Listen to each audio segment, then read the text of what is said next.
Hearty welcome to my YouTube channel, A Way to Good English. Today I'm going to tell you about the different uses of ought. Ought is a modal auxiliary and it is always followed by a to infinitive. So, you must know what is a to infinitive. With all other modal auxiliaries we used bare infinitive. Bare infinitive. And what is the difference between bare infinitive and to infinitive? Very simple. Just a particle is added before, the particle to is added before the infinitive. For example, go is a bare infinitive. To go is to infinitive. Come is bare infinitive. To come is to infinitive. Play, to play.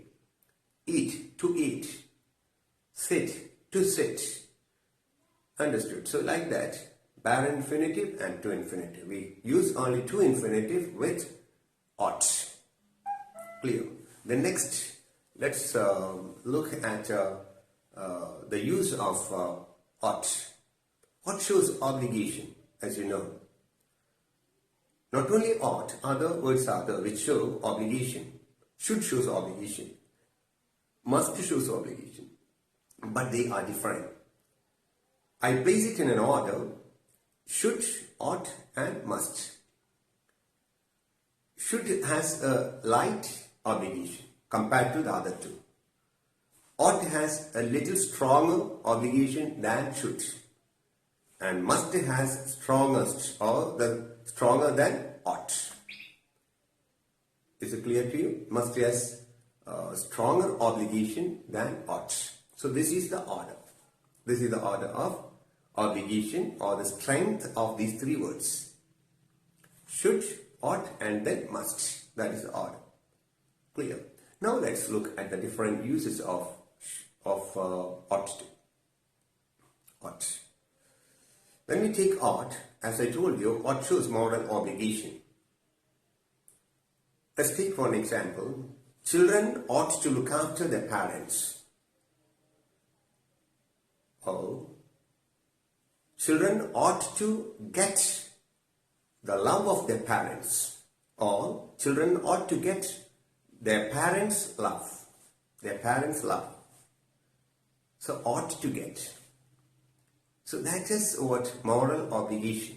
It is a duty of parents to love or to care the children. And the children, when they grow up, they have to look after the parents also.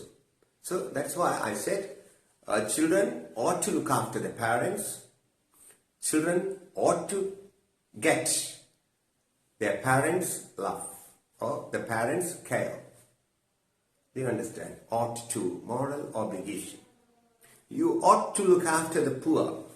You ought to look after the poor. There also it is moral obligation. Obligation to society. You ought to look after. Understood? So, another use of ought is strong probability. Strong probability. One example I'll tell you. It is already two. It is already two. The secretary ought to be in the office now. Ought to be in the office now.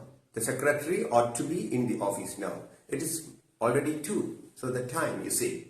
At 2 o'clock the secretary should come or ought to come. Secretary ought to come. That is strong probability.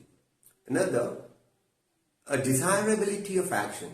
It shows desirability of action. You desire, you wish. Men ought to help their wives at home. Men ought to help. Men ought to help their wives at home. So that is a desirability. It is not compulsion. It is a desirability. Okay. Similarly, another example. You ought to report. You ought to report the theft to the police. You ought to report. That is also the desirability. You wish. You tell this to somebody else. You ought to report this theft to the police. Understood? So there is desirability. Clear? I hope so. Another use. It shows duty. Duty. How can we frame a sentence? You ought to do your work properly. You ought to do your work properly. You ought to attend the office regularly. You ought to attend the office regularly. You understand? So there also it shows duty. Duty. And then it shows what you say, your necessity also. Necessity. For example, you can take, we ought to have some furniture for our rooms. We ought to have some furniture for our rooms. Alright, we ought to have some furniture. Remember, furniture, you cannot use furnitures. Furniture is a collective noun. It doesn't have another plural or singular form. Only one form is the furniture. Don't say furnitures, that's wrong.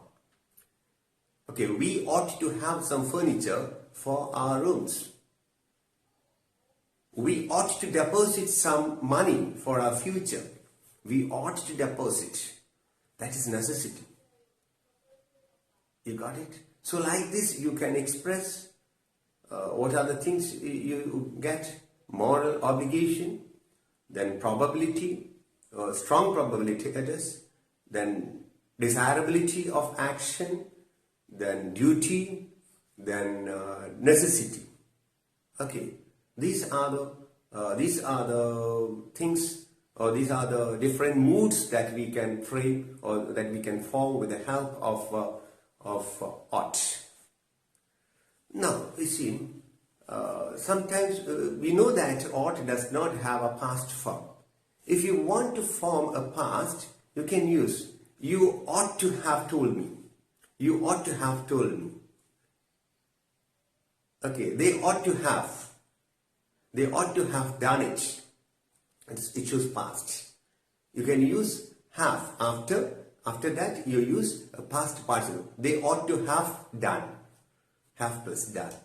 They ought to have done, past participle. You ought to have told me. You ought to have told. Understand? To have told, that structure. So it shows almost a past reference, a past expression. Expression is made though. And similarly, you can also find sometimes, ought I to go now? Ought I to go now? I'm asking a question, ought I to go now? So in that sentence, ought I to go now, what will be your answer?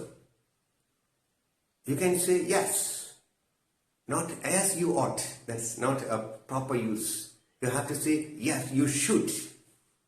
Yes, you should. Ought I to go now? Yes, you should. Understand? So suppose you have a negative answer. No, you needn't. No, you needn't. Or you can say, no, you oughtn't. You understood? So you can answer. Suppose a question is like that, with ought. Ought we go now? Ought we go now? Or ought we do it now? Yes, you should. Yes, you should. No, you needn't. Or no, you oughtn't. Oughtn't to. No, you oughtn't to do it. That's the meaning. Clear? So you just try this. Try some more examples you can put. So practice it. You can learn better English. Okay. So that's all for today. I'll come with another model auxiliary in my next class. Till then, bye. Don't forget to give me some comments, opinions or suggestions. Okay. Also, don't forget to subscribe to the channel and recommend it to your friends if you find it useful. Thank you. Thank you very much.